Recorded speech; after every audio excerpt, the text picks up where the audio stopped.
The poker chip landed on the table with a sound that would haunt Ophelia Thompson for years to come, though not in the way she first imagined when her husband Raymond slammed his cards down and declared he had nothing left to wager except his wife.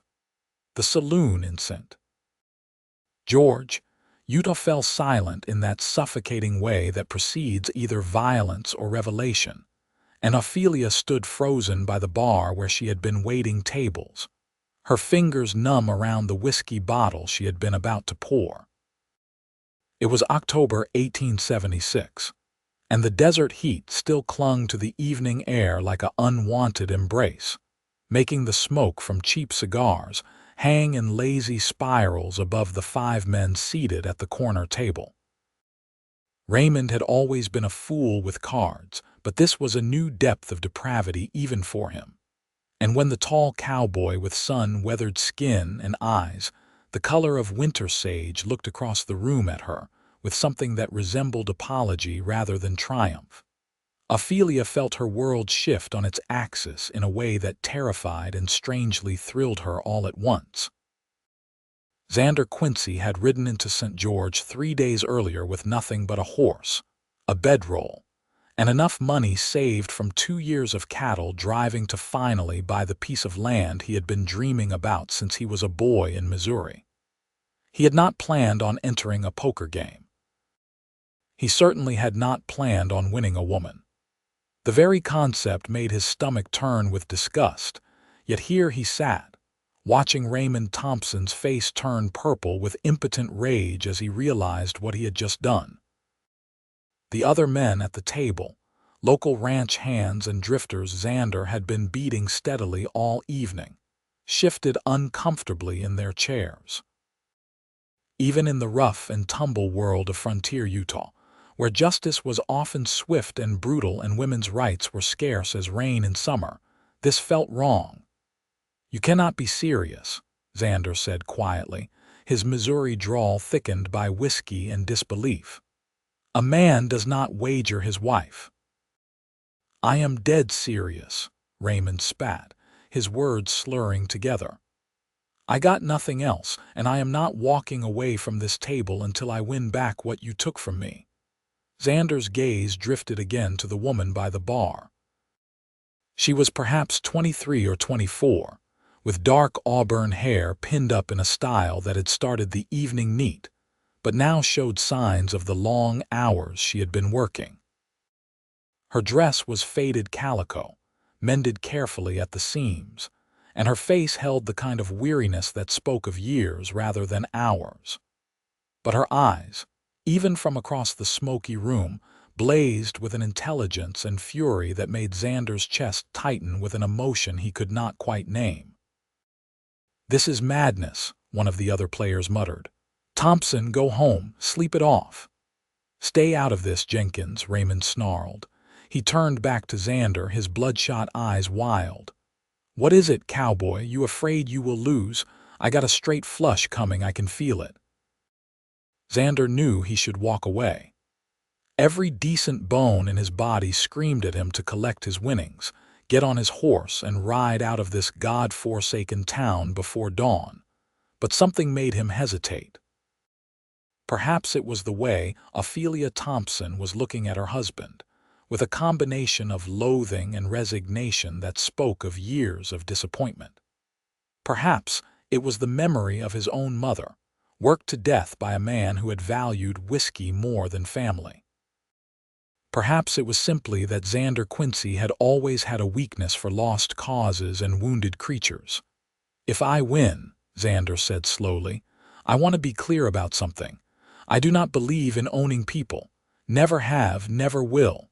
Raymond laughed, a harsh braying sound. "Then you are a fool." "Deal the cards." The hand played out with agonizing slowness. Xander drew 3 cards and felt his stomach sink when he saw what luck had given him. 3 tens.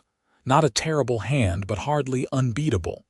Raymond was grinning now, confident in whatever he held.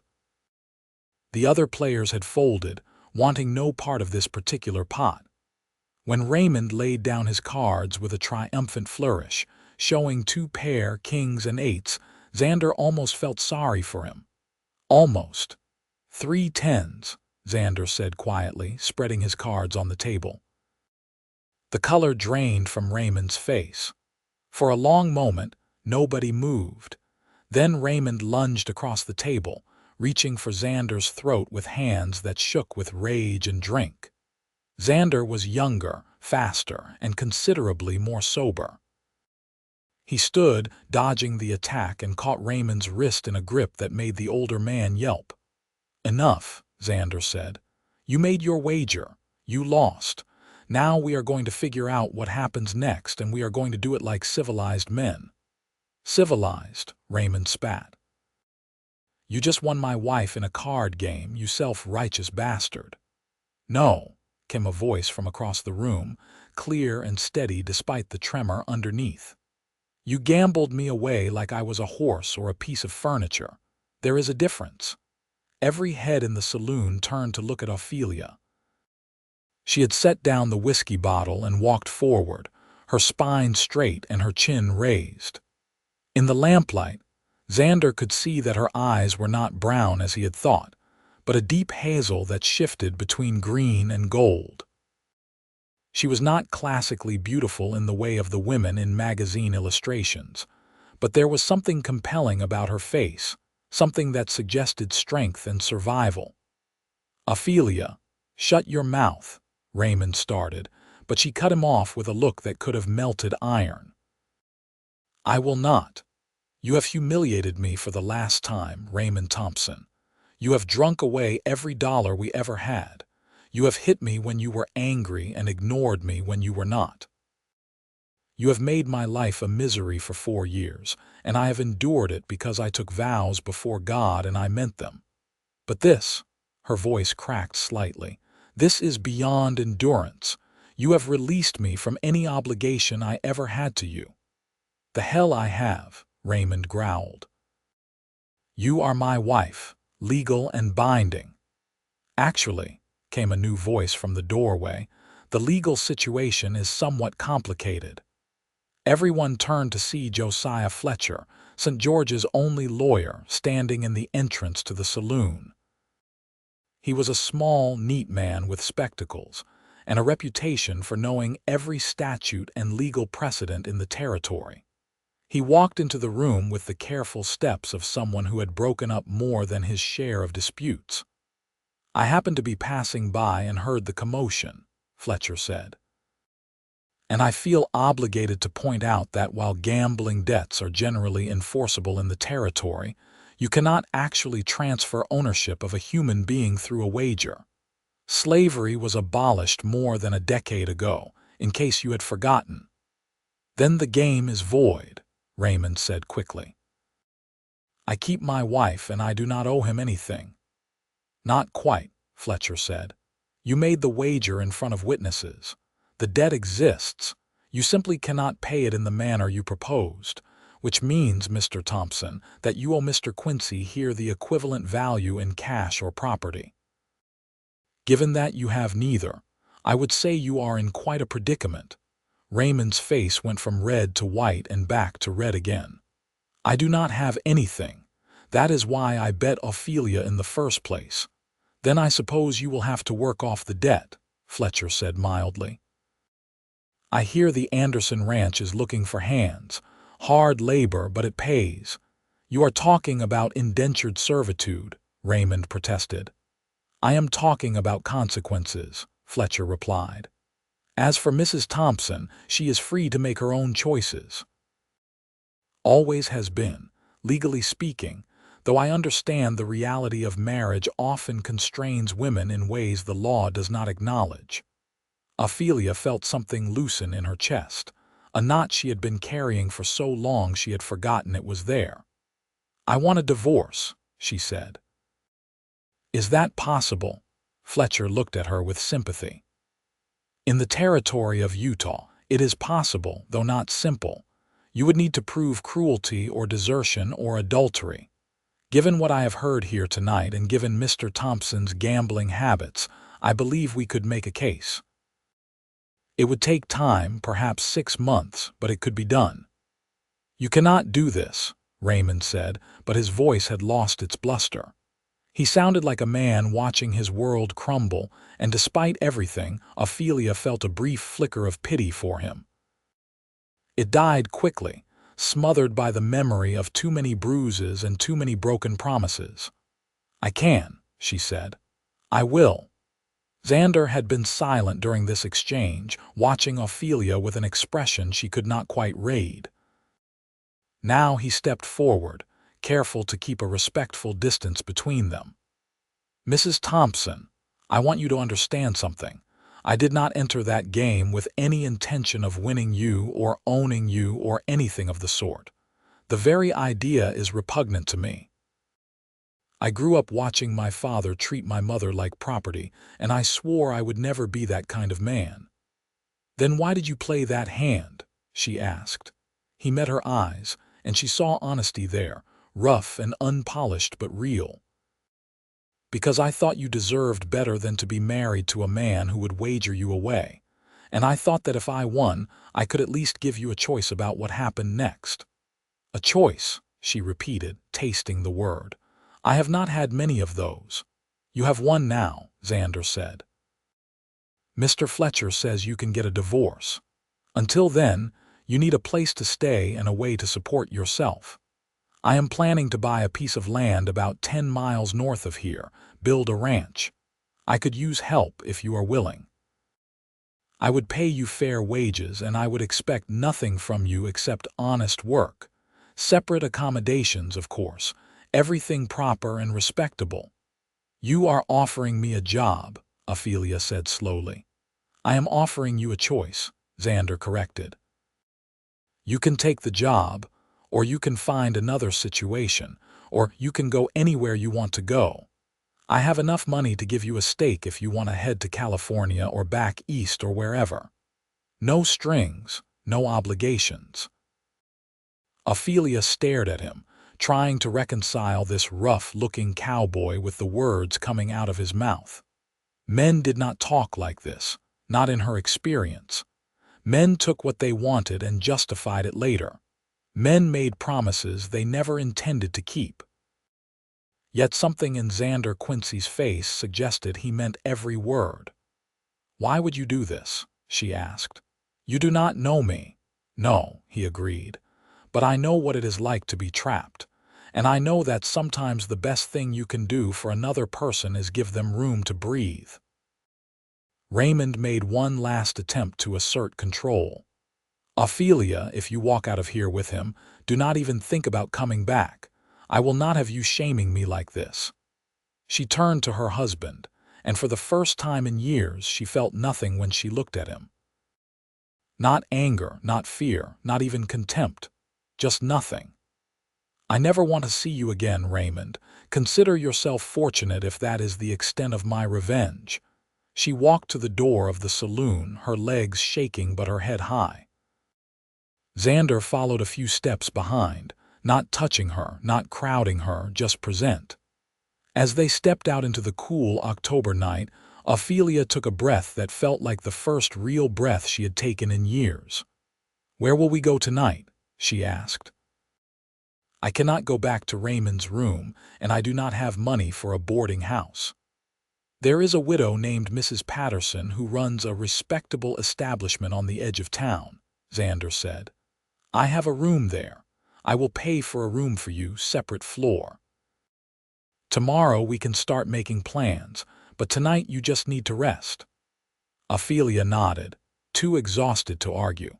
They walked through the dark streets of St. George in silence, the only sounds the distant barking of dogs and the whisper of wind through the cottonwood trees.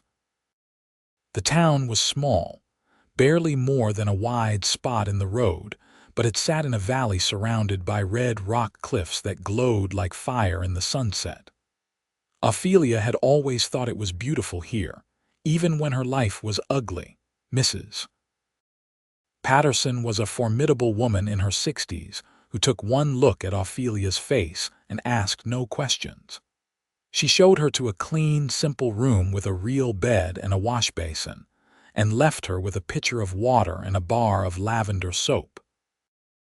Ophelia locked the door, sank onto the bed, and allowed herself to cry for the first time in years.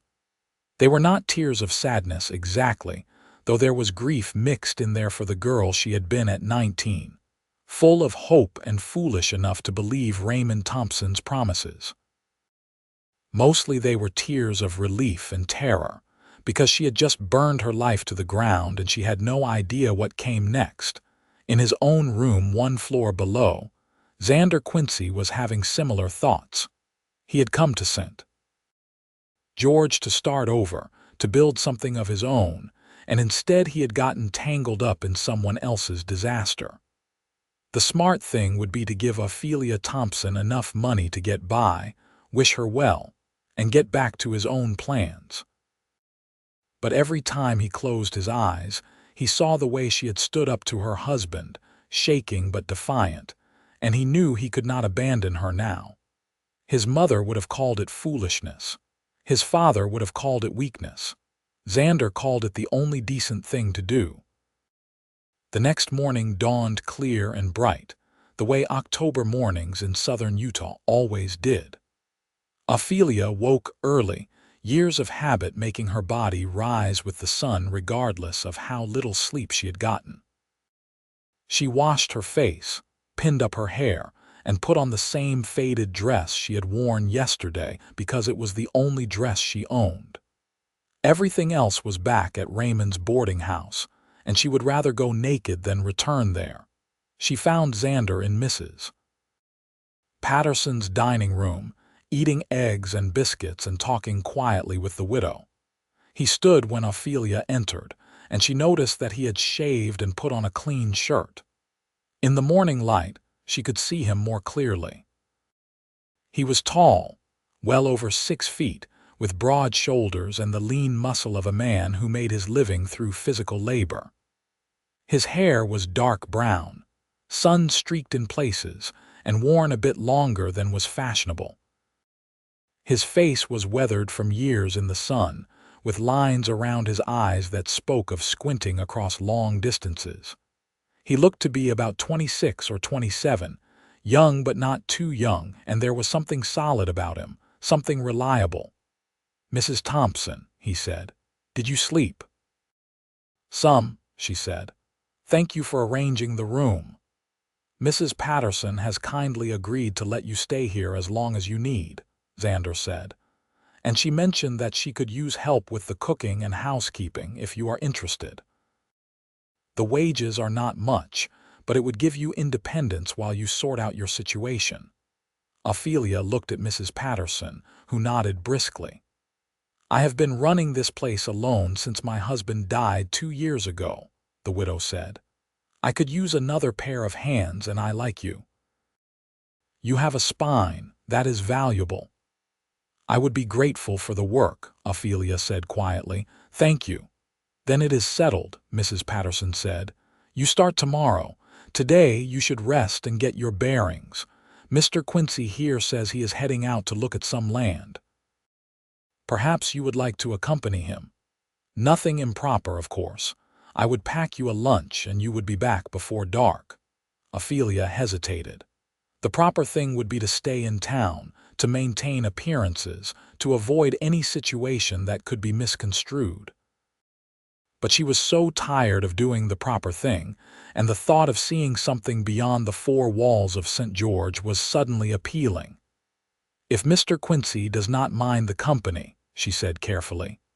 "I would welcome it," Xander said. "And please call me Xander. I think we have moved beyond formality, given the circumstances. Then you should call me Ophelia." They rode out an hour later, Ophelia on a gentle mare that Mrs. Patterson kept for visitors and Xander on a rangy buckskin gelding that clearly adored its owner. Ophelia had not ridden in years, not since before her marriage, but the skill came back quickly. They headed north out of St. George, following a rough wagon road that wound through the red rock landscape. The October sun was warm but not oppressive, and the air smelled of sage and dust and possibility. "Tell me about this land you want to buy," Ophelia said as they rode. It is a section along the Virgin River, about 10 miles from town, Xander explained. Good water, decent grazing, enough timber for building. The man who owns it now is heading back east, something about family obligations. He is willing to sell for a fair price. What will you do with it? Start a ranch. Run cattle, maybe some horses. Build a house, a barn, a real place. He paused, then added, I have been drifting since I was 16, ever since I left home. I am ready to put down roots. Why did you leave home? Ophelia asked. Xander was quiet for a moment, and she thought perhaps she had overstepped. But then he said, My father was a hard man. Hardest on my mother, but he did not spare me and my brother either. When I was 16, he hit my mother so hard she lost consciousness. I stepped between them and he came at me with a shovel. I took it away from him and told him if he ever touched any of us again, I would kill him. Then I left. Figured it was safer for everyone that way. What happened to your mother? Ophelia asked softly. She died 3 years later. Brother wrote to tell me. Said she just got sick and never got better, but I think she died of weariness. Life ground her down until there was nothing left. His voice was rough with old grief. I have carried that with me ever since. The guilt of leaving, the anger at not being able to save her. You were a boy, Ophelia said. You did what you had to do to survive. So did you, Xander said, looking at her directly. Marrying Raymond, staying with him, all of it. You survived. That takes strength. Something in Ophelia's chest cracked open at those words. Raymond had always told her she was weak, pathetic, useless. Hearing Xander say the opposite with such conviction made her eyes sting with unexpected tears. I do not feel strong, she admitted. Strength is not about how you feel, Xander said. It is about what you do despite how you feel. You stood up to Raymond last night. You walked away from the only life you knew. That is courage.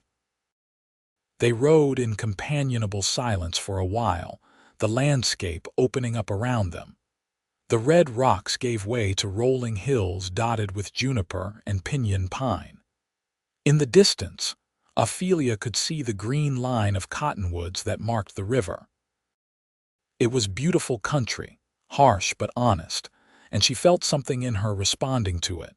When they reached the property Xander wanted to buy, Ophelia understood immediately why he had chosen it. The land was situated in a broad valley with the river running through it, providing year-round water. There was a natural meadow that would be perfect for grazing, and enough flat ground for buildings. The previous owner had started a cabin but never finished it, leaving behind a stone foundation and a pile of cut timber. It would take work, Xander said, dismounting and helping Ophelia down from her horse. A year at least to get it properly set up, but I can see it in my mind what it could be. Tell me, Ophelia said. He walked her through his vision. A house big enough for a family, with real glass windows and a porch for sitting on summer evenings. A barn that could hold a dozen horses and twice as many cattle through the winter. Corrals and pastures, a vegetable garden, maybe an orchard if the climate allowed. He spoke with the enthusiasm of someone describing a dream long held, and Ophelia found herself caught up in it. What about help? She asked. You cannot run a ranch alone. I would hire hands eventually, Xander said, but in the beginning it would just be me.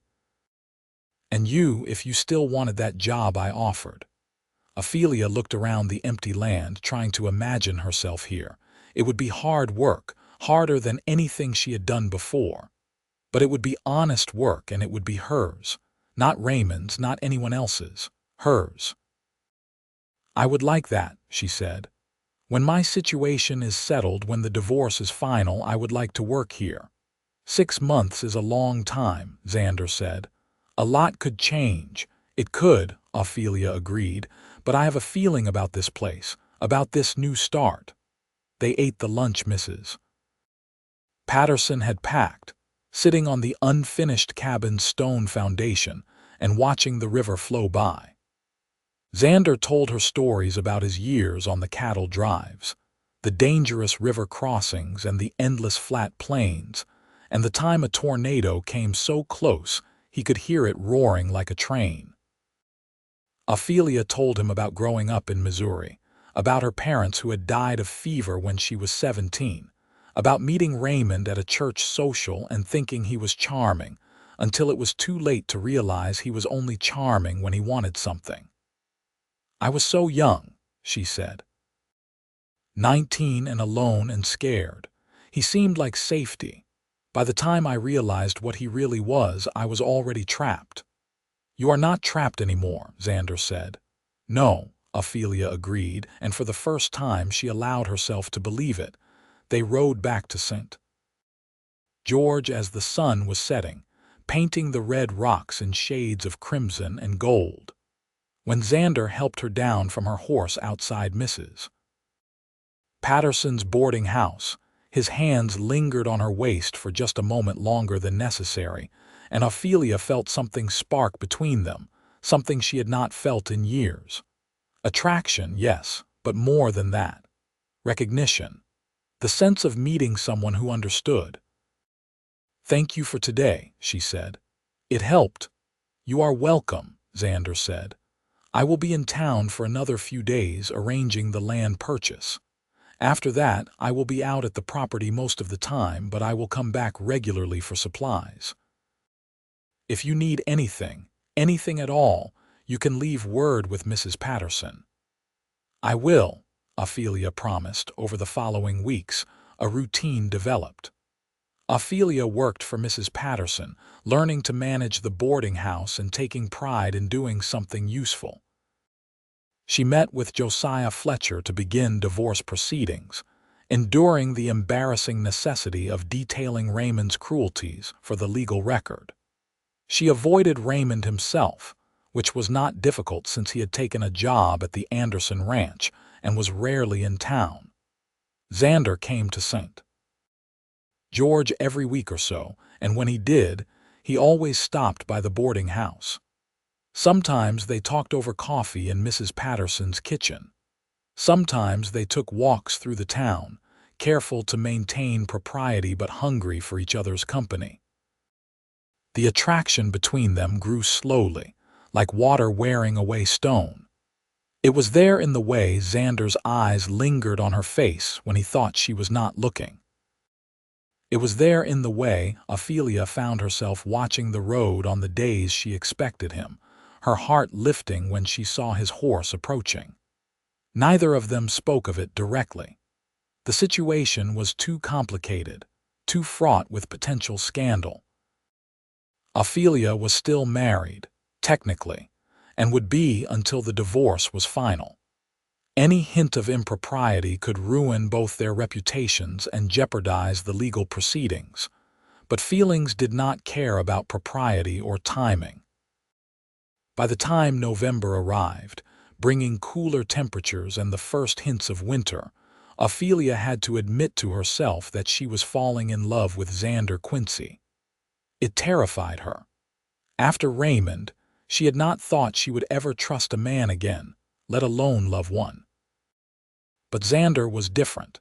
He was patient where Raymond had been demanding, kind where Raymond had been cruel, honest where Raymond had been manipulative. He treated her like a person with thoughts and opinions worth hearing. He made her laugh.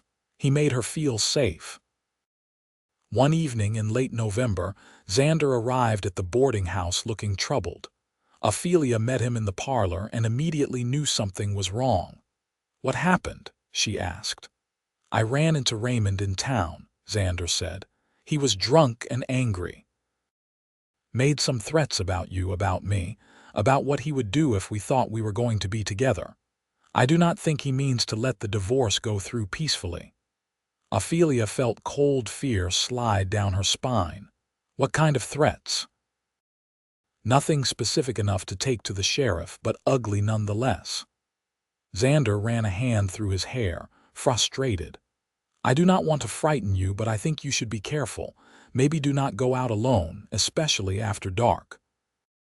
"He is just bitter," Ophelia said, trying to sound more confident than she felt. His pride is wounded. He will get over it. Maybe, Xander said. But men like Raymond, men who think of their wives as property, they do not always think rationally. Promise me you will be careful. I promise, Ophelia said. Xander reached out and took her hand, a gesture of comfort that sent warmth through her entire body. I could not bear it if something happened to you, he said quietly. You have become important to me, Ophelia. More important than is probably wise given the circumstances. Her heart hammered in her chest. You have become important to me too, she whispered. They stood there in the parlor, hands clasped, the air between them charged with everything they could not yet say. Then Mrs. Patterson's voice called from the kitchen, breaking the moment, and they stepped apart, guilty and reluctant. December brought cold winds and occasional snow, unusual for St. George but not unheard of. Ophelia's divorce proceedings were moving forward, but legal matters moved slowly, and Josiah Fletcher warned her that it might take until spring before everything was finalized. Raymond had hired his own lawyer and was contesting the divorce, not because he wanted Ophelia back, but because he wanted to cause problems. It was typical of him, and exhausting. Xander's ranch was taking shape. He had finished the cabin and built a small barn, and he had bought 20 head of cattle from a rancher who was selling out. He needed to stay at the property most of the time now to care for the animals, which meant his visits to St. George became less frequent. Ophelia missed him with an ache that surprised her with its intensity. She had not realized how much she had come to depend on seeing him, talking to him, simply being in his presence. Just before Christmas, Xander came to town with an invitation. I know it is not proper, he said, standing in Mrs. Patterson's parlor with his hat in his hands, but I would like you to come out to the ranch for Christmas Day. Mrs. Patterson could come as chaperone if she is willing. I just do not want to spend the holiday alone, and I thought you might feel the same. Ophelia's first instinct was to refuse. It was too risky, too likely to cause talk. But then she thought about spending Christmas in the boarding house, going through the motions of celebration without joy, and she could not bear it. I would like that, she said. Let me ask Mrs. Patterson. The widow agreed readily, pleased to be included. On Christmas morning, the three of them made the journey to Xander's ranch in a wagon he had borrowed. The day was cold but clear, and when they arrived at the property, Ophelia was amazed at the transformation. The cabin was finished, small but sturdy, with a good stone fireplace and real glass windows. Inside, Xander had made an effort at decoration, hanging pine boughs and lighting candles. It was humble compared to the Christmases Ophelia remembered from her childhood, but it was warm and welcoming. Xander had cooked a turkey, slightly burnt but edible, and Mrs. Patterson had brought pies and bread. They ate together at the rough-hewn table Xander had built, and for a few hours, Ophelia allowed herself to pretend this was her life. This cabin, this man, this sense of peace. It was a dangerous fantasy, but she indulged it anyway. After dinner, Mrs. Patterson diplomatically announced that she needed a nap and settled herself by the fire with a blanket. Xander and Ophelia stepped outside into the cold afternoon, walking down to the river. Ice had formed along the edges and the water ran quick and clear. This is a good place, Ophelia said. You have built something real here. It is only a start, Xander said, but it feels like home, the first real home I have had since I left Missouri. I envy you that, Ophelia said. I have not had a home in a long time. Raymond's boarding house never felt like mine. Xander turned to face her, and in his eyes she saw everything he had not said, everything neither of them could say yet. In 6 months, when the divorce is final, would you consider making this your home? Not as a hired hand, Ophelia. As my wife, if you would have me. She had known this was coming, had felt it building between them for months, but hearing the words still made her breath catch.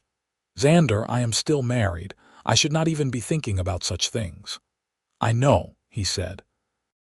"And I am not asking for an answer now, but I wanted you to know my intentions. I am in love with you, Ophelia. I think I have been since that night in the saloon when you stood up to Raymond with fire in your eyes. I know the timing is terrible, and I know you might not feel the same way. But I could not let another day go by without telling you the truth." Tears spilled down Ophelia's cheeks, hot against her cold skin. "I am in love with you too," she said. "I fought it because I was scared and because it felt too soon and because I thought I would never trust a man again. But you are different, Xander. You are good and kind and honest, and you make me want to believe in happy endings again." He reached out and gently wiped away her tears with his thumb. "Then we will wait," he said. "We will do this properly. When you are free, truly free, I will court you the right way. I will ask your permission for everything, and I will never pressure you, and when we marry it will be because you choose it freely, not because you have no other option." "I choose you," Ophelia said. "I am choosing you right now, even though I cannot act on it yet.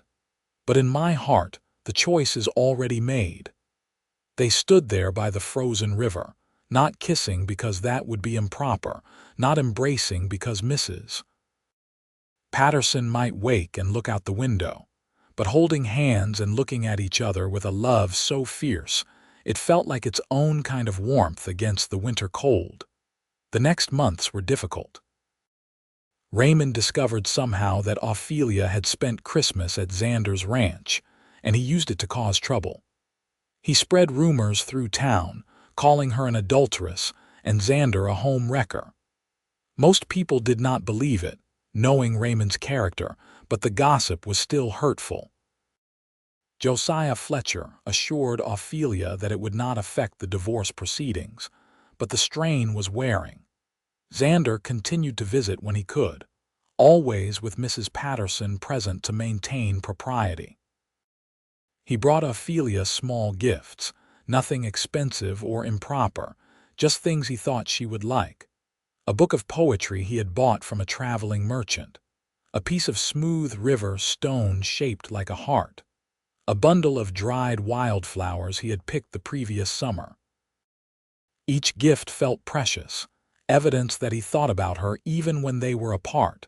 In February, Raymond showed up at Mrs. Patterson's boarding house, drunk and belligerent.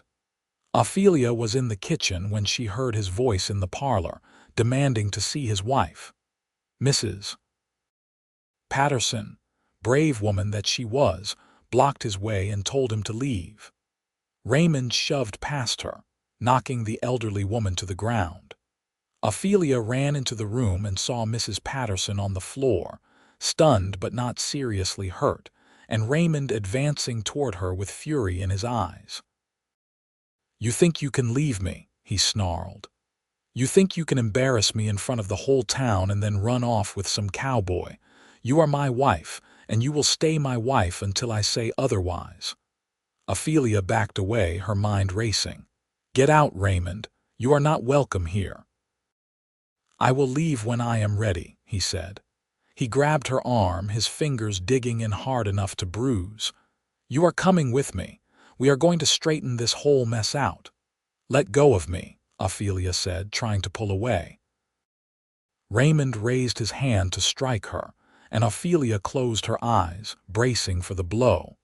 But it never came. She opened her eyes to see Xander standing in the doorway, his face set in lines of cold fury. He must have been passing by and heard the commotion because he still had dust on his clothes from riding. "Take your hands off her," Xander said, his voice deadly quiet. "Right now." Raymond laughed. "Or what? You will fight me for her. She is not worth it, Quincy." "She is worth everything," Xander said. "Now let her go, or I will make you let her go." Raymond released Ophelia's arm with a shove that sent her stumbling. Xander caught her, steadying her, then gently moved her behind him. "Mrs. Patterson, are you all right?" he asked without taking his eyes off Raymond. "I am fine," Mrs. Patterson said, accepting Ophelia's help to stand. "Just startled." "Good," Xander said. "Now, Raymond, you are going to leave, and you are not going to come back if I hear that you have harassed Ophelia or Mrs. Patterson or anyone else in this town. I will go to the sheriff. What you just did, assaulting 2 women, that is a crime. I am willing to let it go this once, but only if you walk away right now and do not come back." Raymond's face was purple with rage. "You think you are so righteous. But you are just a drifter, Quincy. You have no roots, no family, no real place here. She is my wife, legal and binding, and nothing you do can change that." "The law is changing it," Xander said. "In a few more months, the divorce will be final and Ophelia will be free of you. You can accept that gracefully or you can make it ugly. But either way, the end result will be the same. She is done with you." For a moment, Ophelia thought Raymond was going to throw a punch. His fists were clenched, his whole body taut with aggression. But something in Xander's stance, or perhaps the awareness that he would lose the fight, made him hesitate. With a final curse, Raymond turned and stormed out of the boarding house, slamming the door so hard the windows rattled. Ophelia collapsed into a chair, shaking with reaction. Xander knelt beside her, taking her hands in his. "Did he hurt you?" he asked gently. "My arm is sore, but I will be fine," she said. "Thank you.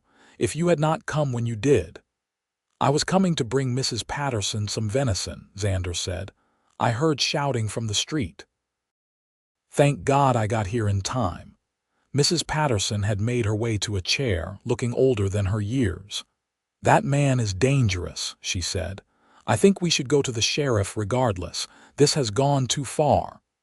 "I agree," Xander said. "Ophelia, I know you wanted to handle this quietly, but Raymond just crossed a line.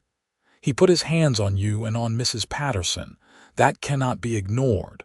Ophelia nodded, too shaken to argue. They went to the sheriff's office, where a tired-looking man named William Carter listened to their story and took notes. He promised to have a word with Raymond and to make sure he understood that there would be consequences if he came near Ophelia again. It was not much, but it was something. That evening, after everything had calmed down, Xander walked Ophelia back to the boarding house. The sun was setting, painting the sky in shades of orange and pink. At the door, he paused and looked at her seriously. "I do not like leaving you here," he said. "Not with Raymond making threats. Maybe you should come stay at the ranch. Mrs. Patterson, too. We could make it proper, set things up so there is no question of impropriety." "People would talk," Ophelia said. "Let them," Xander said. "Your safety is more important than gossip." Mrs. Patterson, who had been listening from the doorway, spoke up. "He is right, dear. And honestly, I would feel safer out of town as well. Raymond frightened me today in a way I have not been frightened in years." So it was decided. Within a week, Ophelia and Mrs. Patterson had moved to Xander's ranch. They set up a system where the 2 women shared the cabin's small bedroom while Xander slept in the barn. It was not ideal, but it was safe. And after months of tension and fear, safety was what Ophelia needed most. Living at the ranch was different from anything Ophelia had experienced. The days were full of hard work, but it was satisfying work. She learned to cook on the cabin's simple stove, to tend the vegetable garden Xander had started, to care for the chickens he had bought. Mrs. Patterson, who had grown up on a farm, taught her practical skills she had never learned in town. How to churn butter, how to preserve food, how to mend clothes so they would last.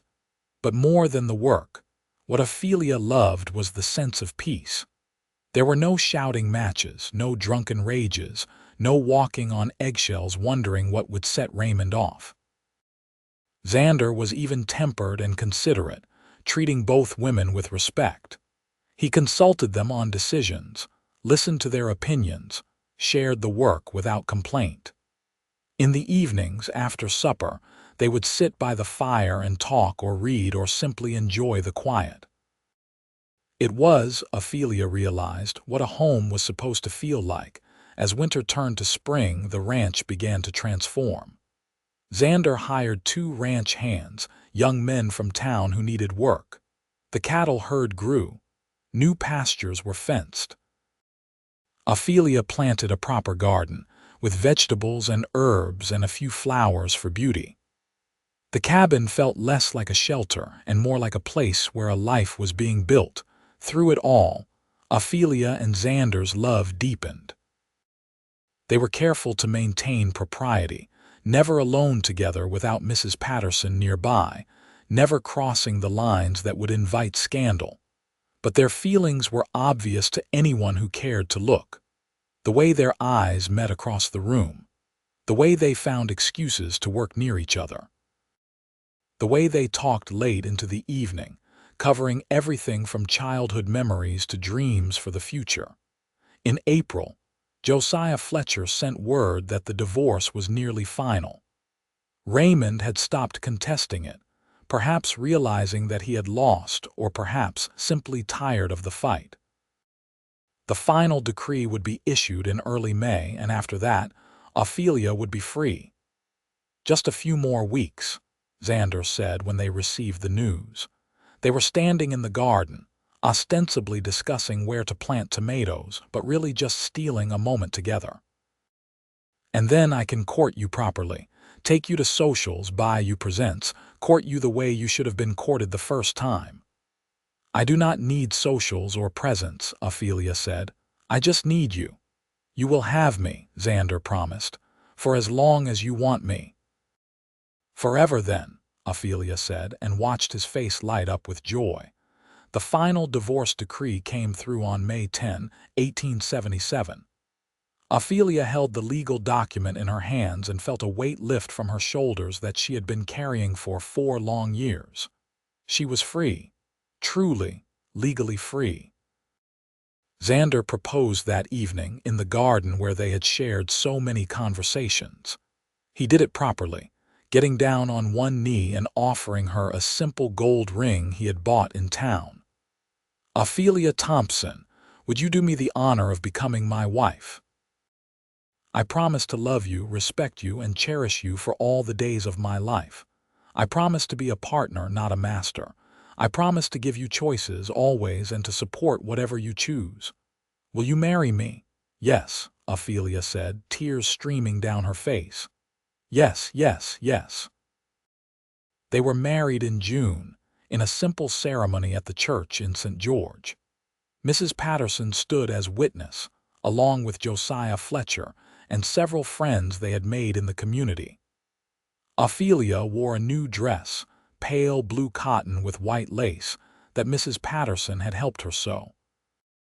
Xander wore his best suit, brushed and pressed, and when he looked at Ophelia as she walked down the aisle, the love in his eyes was so intense it took her breath away.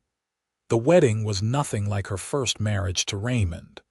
That had been a hasty affair, driven by fear and loneliness. This was a celebration, full of joy and hope. The vows they spoke were traditional, but they meant them in a way Ophelia had not understood at 19. To love and to cherish, for better or for worse. "Till death do us part." These were not just words anymore. They were promises she intended to keep. After the ceremony, there was a simple reception at Mrs. Patterson's boarding house.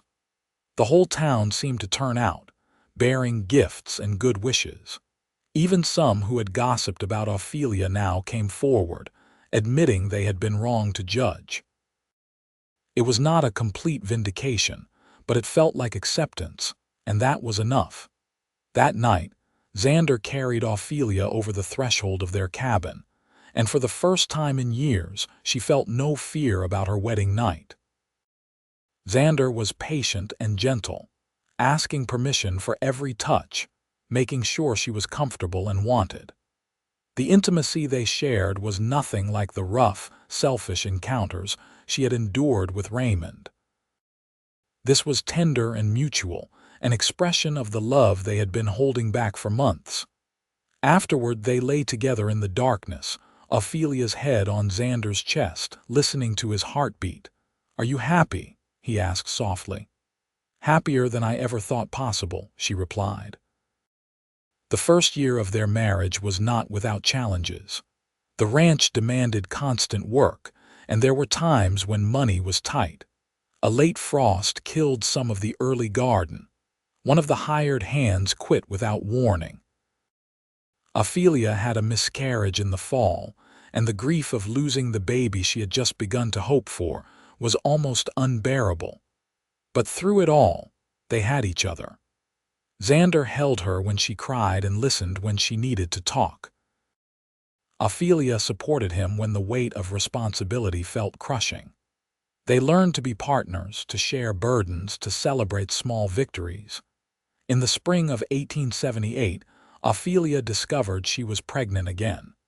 This time, she was cautious with her hope, afraid to believe it would work out.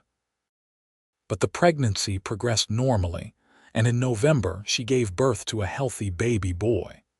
They named him Thomas after Xander's brother. He had his father's dark hair and his mother's hazel eyes, and from the moment he was born, he was loved beyond measure. Mrs. Patterson, who had become like family, stayed at the ranch and helped with the baby. She taught Ophelia the skills of motherhood with the same patient kindness she had shown in everything else. Thomas thrived, growing into a cheerful, curious child who toddled after his father and helped in the garden with his mother. 2 years later, Ophelia gave birth to a daughter they named Caroline. She had auburn hair like her mother and a strong will that made both parents laugh. The cabin, which had once seemed spacious for one man, was now bursting with life and noise and love.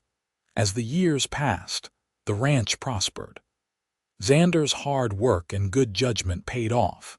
They expanded the herd, bought more land, built a larger house to accommodate their growing family. The original cabin became a bunkhouse for the ranch hands they now employed year-round. Ophelia established a reputation in St. George for her baking, and she sold pies and bread to supplement the ranch income. Together, she and Xander built something that was truly theirs. In 1882, they received unexpected news. Raymond Thompson had died, killed in a brawl at a saloon in Colorado. Ophelia felt a complicated mixture of emotions when she heard. There was relief that he could never threaten her again. There was sadness for the wasted life, the man he might have been if he had made different choices. But mostly, there was gratitude. Gratitude that she had survived. Gratitude that she had found Xander. Gratitude for the life they had built together. By 1885, the ranch was one of the most successful in the area. They had over 200 head of cattle, a string of fine horses, and a house that was the envy of the valley.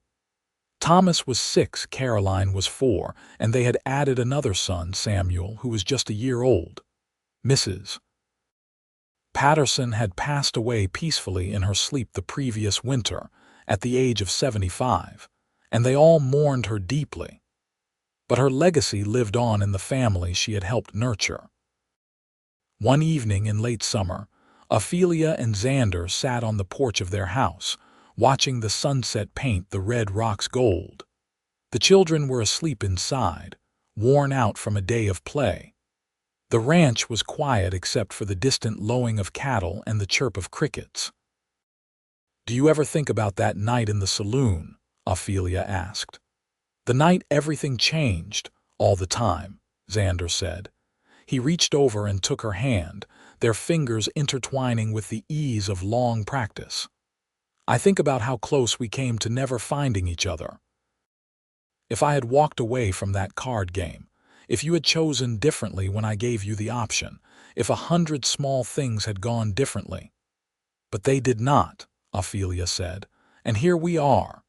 "Here we are," Xander agreed. He lifted her hand to his lips and kissed her knuckles gently. I won you in a card game, but you are the one who chose me. That is what makes this real. Not the luck that brought us together, but the choice you made to stay." "Best choice I ever made," Ophelia said. "You gave me freedom, and I used that freedom to choose love, to choose you, to choose this life." They sat in comfortable silence, watching as stars began to appear in the darkening sky. Inside the house, one of the children stirred and called out. Ophelia started to rise, but Xander stopped her with a gentle hand. "I will go," he said. "You rest." As she watched her husband disappear into the house to tend to their child, Ophelia reflected on the journey that had brought her here.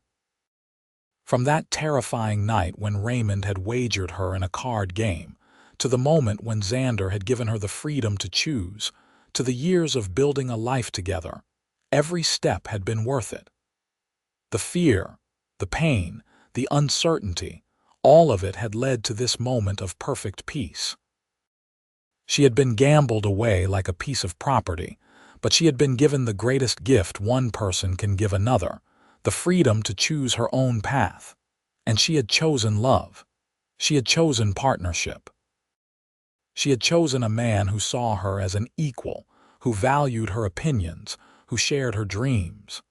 She had chosen Xander Quincy, and in doing so, she had chosen herself. Years continued to pass with the gentle rhythm of ranch life. Thomas grew into a young man who loved the land as much as his father did, learning to ride and rope and manage cattle with a natural skill that made Xander proud. Caroline inherited her mother's business sense and helped expand the ranch's operations, suggesting they raise sheep as well as cattle to diversify their income. Samuel, the youngest, surprised them all by showing an aptitude for learning and a desire to become a teacher, which Ophelia encouraged wholeheartedly. In 1890, when Thomas was 15, a drought hit southern Utah. It was the worst anyone could remember, with months passing without significant rain. The river that had made Xander's property so valuable dwindled to a trickle. Other ranchers in the area struggled, some losing everything. But Xander and Ophelia had planned for hard times, saving money and resources, and they managed to keep their operation running. More than that, they helped their neighbors, sharing water and feed and expertise. It earned them respect throughout the territory and cemented their place as community leaders. The drought broke finally in the spring of 1891, and the celebration that followed felt like a rebirth. The land greened almost overnight, flowers blooming in abundance. Ophelia, now in her late 30s, felt renewed along with the land. She had weathered storms, both literal and metaphorical, and emerged stronger. That fall, Thomas announced that he wanted to start his own ranch on a piece of land adjacent to theirs that had come up for sale. He was only 16, young to strike out on his own, but Xander remembered being that age and hungry for independence. They helped him buy the land and stock it, while making sure he understood the work and responsibility ahead of him. Caroline, at 13, was already showing signs of the woman she would become. She was smart and fearless, unafraid to speak her mind even in a world that often did not value women's opinions. She reminded Ophelia so much of herself at that age, before Raymond had beaten the fire out of her. Watching her daughter grow up free and confident was one of Ophelia's greatest joys. Samuel, at 11, was the dreamer of the family. He loved books and learning, often riding into St. George to borrow volumes from the small library that had been established there. Ophelia encouraged his education, remembering her own truncated schooling. She and Xander agreed that if Samuel wanted to go to university, they would find a way to make it happen. In 1893, Utah was preparing for statehood, which finally came in 1896. The territory Ophelia and Xander had made their home was changing, growing more civilized, more connected to the rest of the nation. The wild frontier days were ending, but the values they had learned during those hard years remained. Self-reliance, community support, the importance of honest work and honest love. On their 15th wedding anniversary, Xander surprised Ophelia with a trip. They left the children in Thomas's capable hands and traveled north to Salt Lake City, staying in a real hotel and attending the theater and dining in restaurants. It was the fanciest thing Ophelia had ever experienced, and she loved every moment. But what she loved most was simply being with Xander, away from the demands of the ranch, able to focus entirely on each other. "You have any regrets?" Xander asked one evening as they walked through the city streets, her arm linked through his. Ophelia thought about the question seriously. "I regret the years with Raymond," she said. "Not because they led me to you, but because no one should have to endure what I endured. I regret the girl I was at 19, so desperate for security that I ignored every warning sign. But regrets are not the same as sorrow. I do not live in sorrow anymore." "Neither do I," Xander said. "I used to carry so much guilt about my mother, about leaving her with my father, but you taught me that we all do the best we can with what we know at the time. I was a boy. I made a boy's choice. But I am a man now, and I make different choices." "Good choices," Ophelia said firmly. "You are a good man, Xander Quincy, the best man I have ever known." They returned to the ranch renewed and recommitted to each other and to the life they had built. The children were growing, the ranch was thriving, and their love, which had started in such an unlikely way, had matured into something deep and unshakable. In 1898, Samuel left for university in Salt Lake City, the first in either of their families to pursue higher education.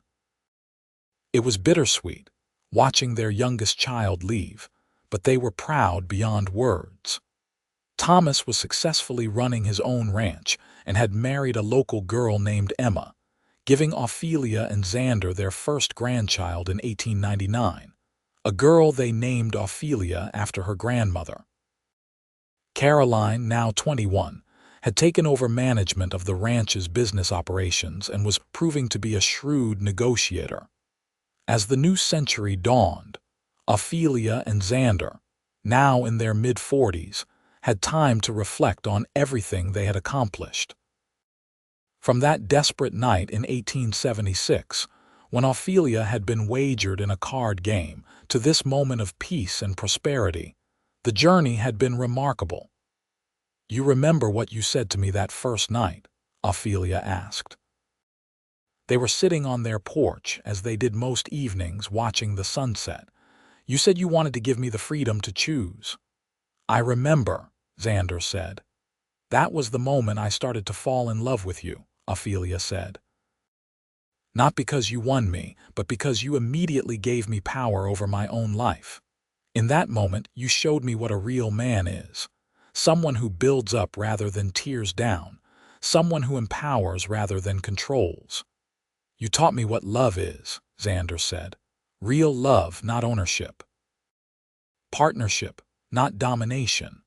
I watched my father try to own my mother, and it destroyed them both. I swore I would never be that kind of man, but it was not until I met you that I understood what the alternative looked like." "We made something good," Ophelia said. "Out of something that started so wrong, we made something beautiful." "We did," Xander agreed. He stood and extended his hand to her. "Dance with me." "There is no music," Ophelia laughed. "We do not need music," Xander said. "We have each other." So they danced on the porch of their house, in the fading light of day, moving to a rhythm only they could hear. Inside, Caroline was going over the ranch accounts. Somewhere north, Thomas was putting his daughter to bed. In Salt Lake City, Samuel was studying for exams. The life they had created extended beyond just the two of them now, rippling out to touch the next generation and the one after that. The years continued to pass with a gentle inevitability. In 1905, Thomas and Emma had their third child, a boy they named Xander. Samuel graduated from university and returned to St. George as a teacher, eventually becoming the principal of the school. Caroline married a rancher from a neighboring valley, a man who respected her intelligence and independence, and together they expanded their combined operations. In 1910, Xander and Ophelia celebrated their 33rd wedding anniversary. They were in their mid-50s now, their hair graying, their faces lined with the marks of time and sun and laughter. The ranch employed over 20 people full-time. Their cattle bore a brand recognized throughout Utah. The house had been expanded twice to accommodate visiting grandchildren. They had become the kind of people others looked up to, pillars of the community, an example of what hard work and true partnership could achieve. But more than any material success, what they had built was a legacy of love. Their children had all found good marriages, having learned from their parents what a healthy relationship looked like. Their grandchildren were growing up secure and loved, never knowing the fear and uncertainty that had marked Ophelia's early life. One evening in the fall of 1910, after supper had been cleared and the house was quiet, Xander found Ophelia in the garden. She was cutting late-blooming roses, planning to bring them inside before the first frost. "Let me help," he said, taking the basket from her hands. They worked together in comfortable silence, the way they had done 1,000 times over the years.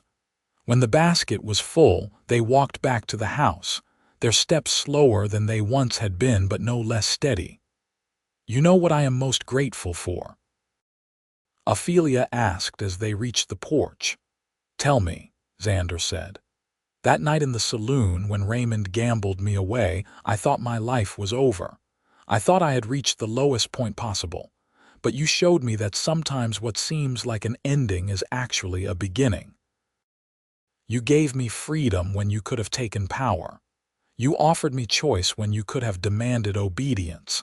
And because of that, everything that came after was real. Our love was real because it was chosen, not compelled." Xander set down the basket of roses and took both of Ophelia's hands in his.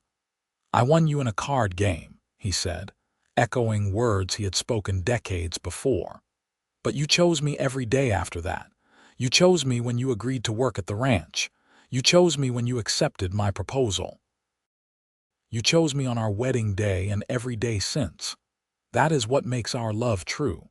Not the circumstances that brought us together, but the daily decision to stay together." "I will choose you tomorrow too," Ophelia said, "and the day after that, and every day I have left." "That is all I will ever ask," Xander said. They stood on the porch of the house they had built together, surrounded by the life they had created, and watched as the sun set over the red rocks of southern Utah. Somewhere in the distance, cattle lowed. A horse whinnied in the barn. The wind whispered through the cottonwood trees. These were the sounds of home, of a life well lived, of a love that had been tested and proven true. The years that followed brought the inevitable changes that time brings. In 1915, Xander began to slow down, his body showing the wear of decades of hard physical labor. He handed over more of the ranch operations to Thomas and Caroline, though he still rose early every morning to check on things. Ophelia's health remained good, and she stayed active in the community, teaching younger women the skills she had learned over the years. In 1918, the world was gripped by the Great War and the influenza pandemic that followed. Utah was not spared, and many in their community fell ill. The Quincy family pulled together, caring for neighbors and friends, losing some but saving others. Samuel's skills as an educator proved invaluable as he organized relief efforts in St. George. Caroline and her husband opened their ranch to displaced families.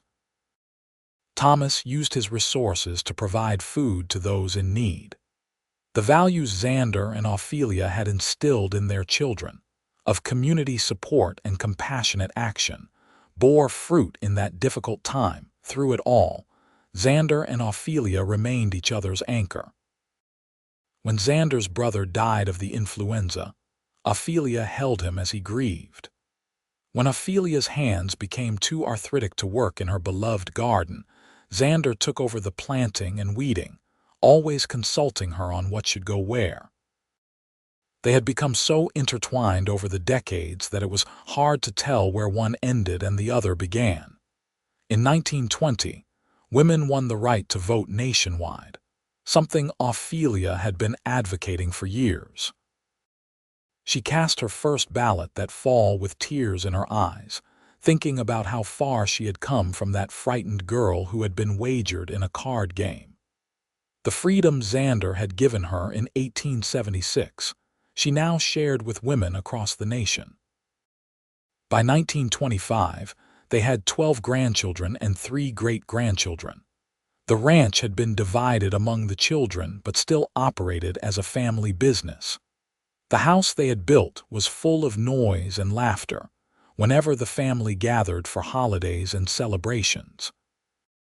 Xander, now in his 70s, had slowed considerably but still insisted on riding out to check the herds whenever weather permitted. Ophelia spent her days baking, sewing, and spoiling grandchildren, content in a way she had never imagined possible when she was young. One evening in the summer of 1926, exactly 50 years after that fateful card game, Xander and Ophelia sat on their porch watching the sunset. It had become their favorite time of day, this quiet hour when the work was done and they could simply be together. 50 years, Ophelia said softly. Half a century since the night you won me in a poker game. The night I won the chance to know you, Xander corrected. But you did all the winning, really. You won your freedom. You won a new life. You won my heart. We won each other, Ophelia said, and everything that came after. She leaned her head on his shoulder, and he wrapped his arm around her, holding her close. They sat that way as the sky turned from gold to pink to purple, watching the day end and reflecting on all the days that had come before. If you could go back, Xander asked, to that night in the saloon, knowing everything that would happen, would you change anything? Ophelia thought about it seriously. I would not change us, she said finally. But I wish I could have spared myself the years with Raymond. I wish I could have met you sooner, under better circumstances. We probably would not have appreciated each other if we had met sooner, Xander said. We needed to be broken first, I think, to understand how precious it is to be whole. Wise words from a cowboy, Ophelia teased gently. I learned from the best, Xander said, kissing the top of her head.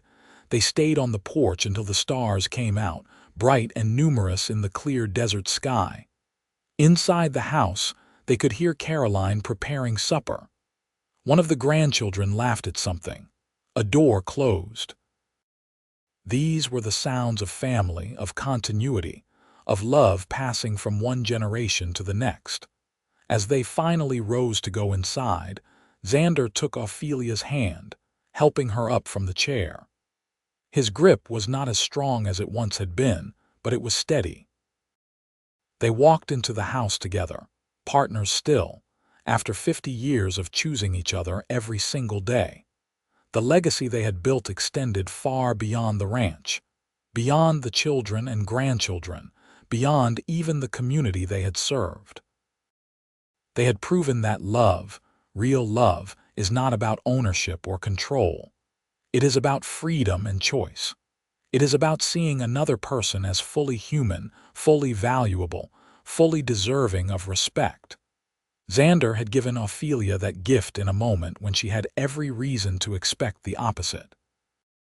And she had given him the gift of being chosen, freely and completely, without coercion or obligation. Their story, which had started with a gamble, had become a testament to the power of choosing love over power, freedom over control, partnership over domination. And in the end, that was the greatest legacy of all, far more valuable than land or cattle or money. They had shown that it was possible to build something beautiful even from the ugliest beginning. They had proven that one good choice, offered at the right moment, could change everything. As the years advanced into the late 1920s, both Xander and Ophelia knew their time was growing shorter. They had lived full lives, rich with love and purpose. When Xander passed away peacefully in his sleep in the winter of 1928, at the age of 76, Ophelia grieved deeply but without regret. They had been given more than 50 years together, which was more than many couples ever got. She lived another 5 years, surrounded by children and grandchildren who adored her. She spent those years telling stories, passing on family history, making sure the younger generations understood where they came from and what their grandparents had overcome. She told them about the card game, about the choice she had been given, about the man who had loved her enough to set her free. When Ophelia passed away in the spring of 1933, at the age of 79, she was buried next to Xander on a hill overlooking the ranch they had built together. The whole community turned out for the funeral, testament to the lives they had lived and the example they had set. On their shared headstone, their children had inscribed words that captured the essence of their love story. He gave her freedom. She chose love. Together they built a legacy. And indeed they had. The ranch continued to operate, passed down through generations. Their children's children's children would work the land and tell the story of how it all began, with a card game and a cowboy who understood that true love means giving someone the freedom to choose. The story of Xander and Ophelia Quincy became family legend, a reminder that sometimes the best things in life start in the most unexpected ways, and that love, real love, is always a choice freely made. In the end, what had seemed like Ophelia's darkest moment, being wagered in a card game like a piece of property, had become the beginning of her greatest joy. Because in that moment, she had met a man who saw her not as a possession but as a person. A man who offered her freedom when he could have demanded obedience. A man who gave her the power to choose, and then spent the rest of his life being worthy of that choice. Their love story, born in a saloon in St. George, Utah in 1876, became the foundation for generations of love, strength, and integrity. It proved that redemption is possible, that second chances are real, and that sometimes the most beautiful endings come from the most unlikely beginnings. Xander and Ophelia had gambled on each other, and they had both won everything that mattered.